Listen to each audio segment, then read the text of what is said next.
लग्नाचे दागिने म्हणजे श्रीमंत पेशवाई दागिने, नाशिकचे सुप्रसिद्ध सराफ मयूर अलंकार सराफ। ताज्या बातम्यांसाठी नाशिक न्यूजच्या YouTube चॅनलला सबस्क्राईब करा आणि बेल आयकॉनला प्रेस करा।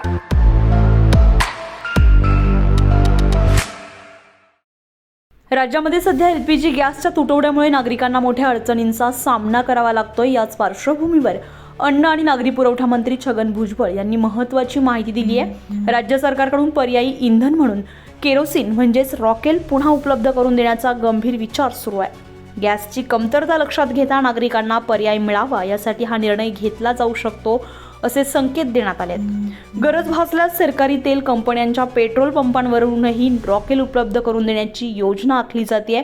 जागतिक परिस्थितीमुळे इंधन पुरवठ्यावर दबाव निर्माण झाला असून त्याचा परिणाम थेट गॅस उपलब्धतेवर होत असल्याचं सांगितलं जात आहे।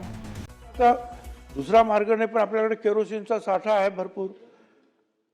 आणि काही वर्षापूर्वी नागपूरच्या हायकोर्टाने एक इशारा मारला होता की ज्यांच्याकडे उज्ज्वला आहे त्याच्यामुळे तुम्हाला आता केरोसिन देण्याची गरज नाही। पण आपण हायकोर्टाला आता कळवलेलं आहे की प्राप्त परिस्थितीमध्ये एक अतिशय अडचणीची परिस्थिती निर्माण झाल्यामुळे आम्हाला हा केरोसिनचा सुद्धा लोकांना उपयोग करण्यासाठी केरोसिन जे आहे ते उपलब्ध करून द्यावं लागेल। BPCL, HPCL यांचे जे पंप आहेत, कंपन्यांचे पंप, तिथे सुद्धा आपण हे केरोसिन उपलब्ध करणार आहोत की जेणेकरून जे इतर ठिकाणी जे भेसळ वगैरे होतात ते होणार नाही। सगळे कंपनीचे, सरकारी कंपन्यांचे जे पंप आहेत तिथे आपण ते उपलब्ध करून देऊ।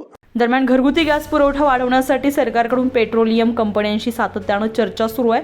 तरीही पर्यायी उपाय म्हणून रॉकेल उपलब्ध करण्याची तयारी ठेवली जाते। महाराष्ट्रामध्ये पुन्हा रॉकेलचा वापर सुरू होणार का याकडे आता सर्वसामान्य नागरिकांचं लक्ष लागलंय। Bureau report, Nashik news, Nashik. ताज्या बातम्यांसाठी नाशिक न्यूजच्या YouTube चॅनलला सबस्क्राईब करा आणि बेल आयकॉनला प्रेस करा।